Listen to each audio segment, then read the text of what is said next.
لیاری کی ادھوری کہانی۔ حقیقی زندگی کے اسٹیج پر بدھو کا کردار۔ یہی وہ دور تھا جب اسکول سے چھٹی کے بعد محلے کے دوستوں کے ساتھ ہم نے سینما جانا شروع کیا۔ اس زمانے میں تفریح کے مقام کلفٹن اور گاندھی گارڈن تک ہی محدود تھے۔ کلفٹن جانا تو ہماری دسترس سے باہر ہی تھا، البتہ کبھی کبھی گاندھی گارڈن کا چکر لگا لیتے تھے۔ لاہور میں پیرزادہ برادران کے جدید پپٹ شو کے ڈنکے تو آج کل ہر جگہ بجتے ہیں، لیکن اس زمانے میں گلی گلی پتلیوں کے تماشے دکھائے جاتے تھے۔ پردے کے پیچھے سے ڈوری ہلا کر پتلیوں کو نچاتے اور مخصوص قسم کے ڈائلاگ بولے جاتے تھے۔ تفریح کا ایک اور ذریعہ فلمیں دیکھنا تھا۔ شادیوں کے موقعوں پر محلے کی گلیوں میں سفید پردہ لگا کر فلمیں دکھانے کا رواج عام تھا۔ پردے کے دونوں طرف فلم چلتی تھی، ایک طرف خواتین اور دوسری طرف مرد حضرات اطمینان سے بیٹھ کر فلم دیکھنے کا لطف اٹھاتے تھے۔ جو فلمیں زیادہ چلائی جاتی تھیں ان میں بھائی بھائی، البیلا، نیک پروین وغیرہ شامل تھے، لیکن سینما جا کر بڑے پردے پر فلم دیکھنے کا لطف ہی کچھ اور تھا۔ لیاری سے قریب ترین سینما کمار سینما، نگار cinema, Roxy cinema, super cinema اور نور محل تھے، اس لیے زیادہ فلمیں ہم نے یہیں پر دیکھی تھیں۔ سب سے آگے کی سیٹوں پر بیٹھتے تھے، جس کے لیے 6 آنے کا ٹکٹ لینا پڑتا تھا، اور یہ 6 آنے جمع کرنا ہمارے لیے جوئے شیر لانے کے برابر تھا۔ ٹکٹ لینے کے لیے لمبی لمبی لائنیں لگتی تھیں۔ زیادہ تر ہم نے میٹنی شوز دیکھے جو دن کے 3 بجے شروع ہوتے تھے۔ ہم تو تقریباً 12-1 بجے جا کر لائن میں کھڑے ہو جاتے تھے، کیونکہ کھڑکی سے صرف 20-25 خوش نصیبوں کو ہی ٹکٹ جاری ہوتے تھے، باقی ٹکٹ بلیک میں بکتے تھے۔ ایسے موقع پر 6 آنے کا 12 آنا، 6 آنے کا 12 آنا کی صدائیں گونجتی تھیں۔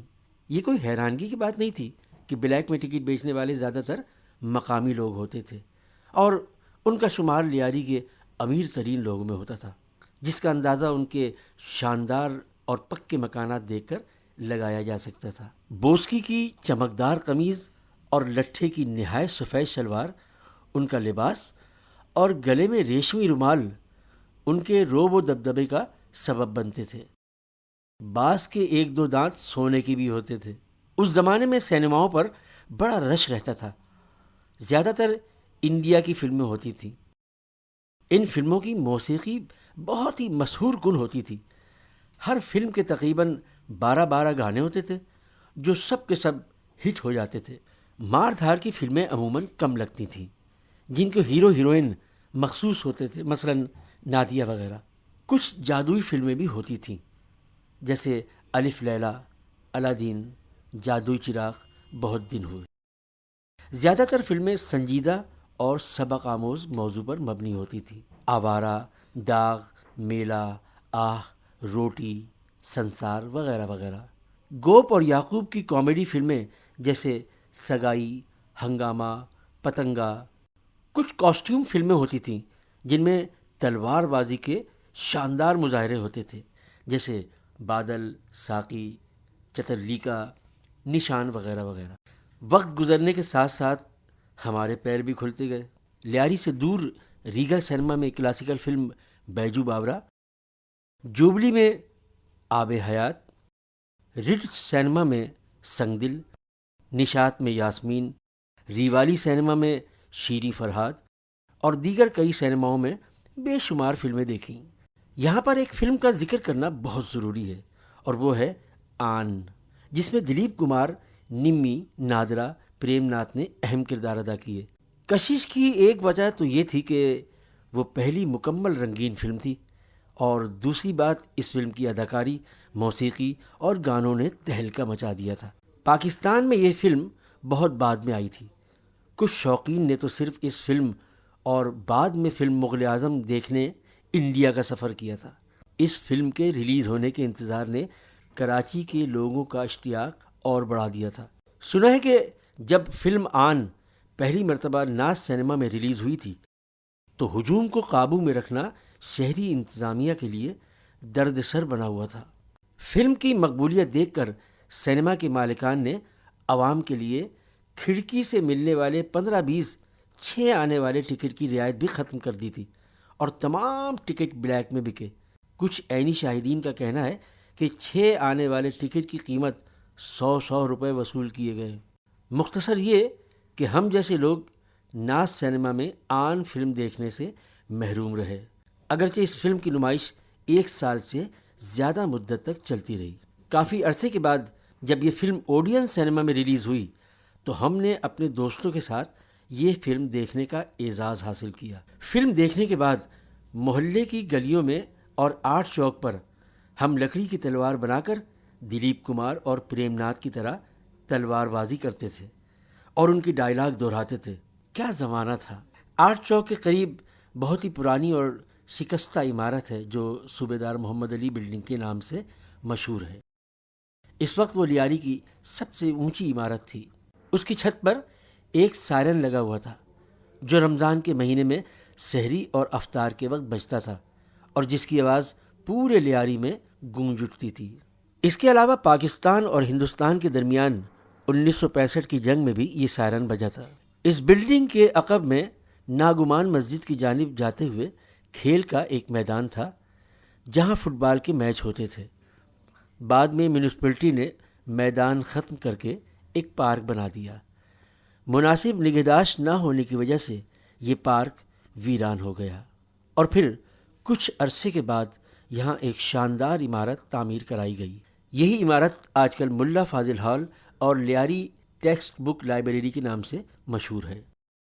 محمد علی بلڈنگ کے عقب میں ایک اور عمارت تھی جہاں Lyari labour social welfare centre کے زیر اہتمام اسپورٹس کی سرگرمیاں عروج پر ہوتی تھیں۔ باکسنگ، فٹ بال، باڈی بلڈنگ کے علاوہ ہفتے میں ایک بار ایک صاحب جو انگریز جیسے تھے YMCA کی جانب سے ایک فلم پروجیکٹر لا کر BBC نیوز ریل اور ڈاکومنٹری فلم دکھاتے تھے۔ ان تمام سرگرمیوں کے روح رواں لیاری کے نامور سماجی رہنما تھے۔ ان میں ماسٹر حسین بخش کافی مقبول اور ماسٹر عثمان نمایاں تھے۔ کچھ عرصے کے بعد Lyari labour social welfare centre کی سرگرمیاں چاکی واڑہ منتقل ہو گئیں جہاں بعد میں فٹ بال ہاؤس کی تعمیر ہوئی۔ اسی ادارے سے متعلق تھیٹر سے دلچسپی لینے والوں کا بھی ایک گروپ تھا جس کا سربراہ عقیل نامی ایک لڑکا تھا۔ اس کے علاوہ لطیف جرمن، کریم بخش مسلم، در محمد، جنہوں نے بعد میں اپنے نام میں افریقی کا تخلص بھی شامل کر لیا تھا، سرفراز مرحوم جو بعد میں نیشنل نیٹ ورک پر PTV ڈرامہ آرٹسٹ بن گئے تھے، اور دیگر لڑکے شام کو مل کر اسٹیج ڈرامے کی ریہرسل کرتے تھے۔ اس گروپ میں کبھی کبھی ہم جیسے لڑکے بھی شامل ہوتے تھے جنہیں صرف ایکسٹرا رول ملتے تھے۔ ایک مرتبہ عقیل کو غالباً ہم پر رحم آیا۔ انہوں نے ہمارے لیے ایک کردار ڈھونڈا اور کچھ ڈائیلاگ بتائے۔ حقیقتاً یہ ڈرامہ تکمیل تک نہیں پہنچ سکا۔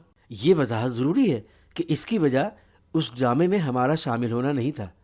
بہرحال آج یہ بتانے میں کوئی حرج نہیں ہے کہ جو کردار ہمیں دیا گیا تھا وہ ایک بدھو آدمی کا تھا۔ اسٹیج پر اس وقت تو ہم یہ کردار ادا نہ کر سکے، لیکن معلوم نہ تھا کہ آگے چل کر حقیقی زندگی کے اسٹیج پر ہمیں یہ کردار عمر بھر کے لیے ادا کرنا پڑے گا۔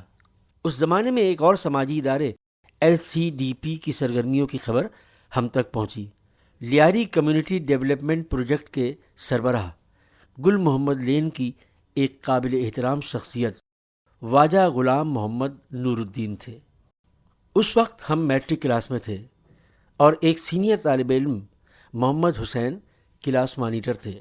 بعد میں وہ واجہ GM نور الدین کے داماد بن گئے اور عملی زندگی میں بینکنگ کا شعبہ اپنایا۔ یہ حسین صاحب ہی تھے جنہوں نے ہمیں بتایا کہ LCDP کی جانب سے شام کو انگلش لرننگ ٹیوشن کلاسز شروع ہونے والی ہیں۔ اس وقت لیاری پروجیکٹ کا مرکزی آفس چاکی واڑہ نمبر 2 توحیدی مسجد کے سامنے ایک پرانی عمارت میں واقع تھا۔ اس آفس کے اوپری حصے میں ٹیوشن کلاسز شروع ہو گئیں جس میں ہمارے ساتھ اور کئی طلبہ شریک ہوئے۔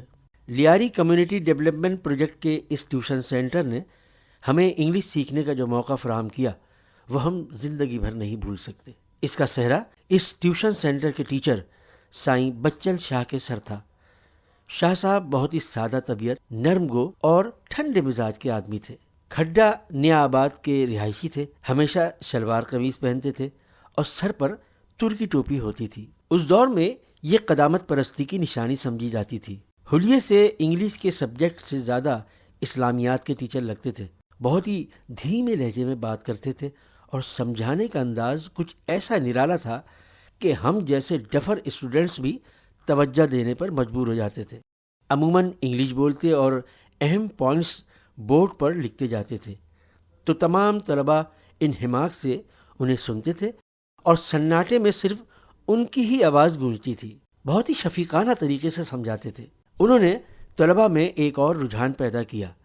آپس میں انگریزی زبان میں بات کرنے کی تاکید کرتے تھے۔ اس کا فائدہ یہ ہوا کہ ٹوٹی پھوٹی انگریزی کے ساتھ ہم نے اپنے ساتھیوں سے بات چیت کا آغاز کیا۔ اس کلاس میں ایک اور طالب علم ابراہیم تھے جو ہمارے رشتہ دار تھے اور ریکسر لین میں رہتے تھے۔ شکل و صورت مرحوم ابراہیم بھائی سے ملتی جلتی تھی، اس لیے ان سے انسیت فطری تھی۔ ہم دونوں ایک ہی بینچ پر بیٹھتے تھے۔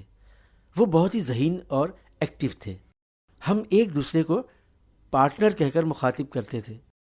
اب بھی یہ سلسلہ جاری ہے۔ ہم دونوں نے سائیں بچہ شاہ کی ہدایت پر آپس میں انگریزی میں بات چیت شروع کی۔ ہماری استعداد تو صفر کے برابر تھی، لیکن پارٹنر ابراہیم بہت تیز تھے اور روانی سے انگریزی زبان بولنے میں کامیاب ہوئے۔ سائیں بچہ شاہ ریڈیو اسٹیشن سے بھی انگریزی خبریں سننے کی ہدایت کرتے تھے، چونکہ اس وقت ٹی وی شروع نہیں ہوا تھا۔ ہمارے چچا ابا جی کے گھر میں ایک فلپس ریڈیو تھا۔ شام 6 بجے انگریزی میں خبریں نشر ہوتی تھیں۔ کچھ دن ریڈیو پاکستان سے انگریزی خبریں سنتے رہے۔ اس زمانے میں رضوان واسطی صاحب انگلش خبریں پڑھتے تھے۔ ان کی زبان کی شیرینی کے علاوہ ہمارے پلے کچھ نہیں پڑتا تھا۔ البتہ انگریزی کے چند الفاظ سے شناسائی ہو گئی تھی۔ جب والد صاحب کو پتہ چلا کہ انگریزی سیکھنے کے لیے ان کا بیٹا سنجیدہ ہو گیا ہے تو گھر لوٹتے وقت اپنے ساتھ شام کا ایک انگریزی اخبار دی لیڈر لے آتے تھے۔ کچھ عرصے بعد دی اسٹار اور ڈیلی نیوز بھی لانے لگے۔ آہستہ آہستہ بڑی بڑی خبروں اور فلمی صفحات کو پڑھنے کی کوشش شروع کی۔ ایک چھوٹی سی ڈکشنری والد صاحب پہلے ہی خرید کر دے چکے تھے۔ اس کے ذریعے مخصوص الفاظ کے معنی تلاش کرنے میں آسانی رہتی تھی۔ بہرحال دن بدن ہماری دلچسپی بڑھتی گئی اور مسلسل کوششوں کے بعد انگریزی زبان میں 2-4 الفاظ لکھنے میں کوئی دقت محسوس نہیں ہوتی۔ اس طرح ہوتے ہوتے 1961 میں جو سالانہ امتحانات ہوئے تو میٹرک میں 2nd ڈویژن میں کامیابی حاصل ہوئی، اور اس امتحان میں تمام مضامین کے مقابلے میں انگریزی کے مضمون میں حاصل کردہ نمبر بہت زیادہ رہے۔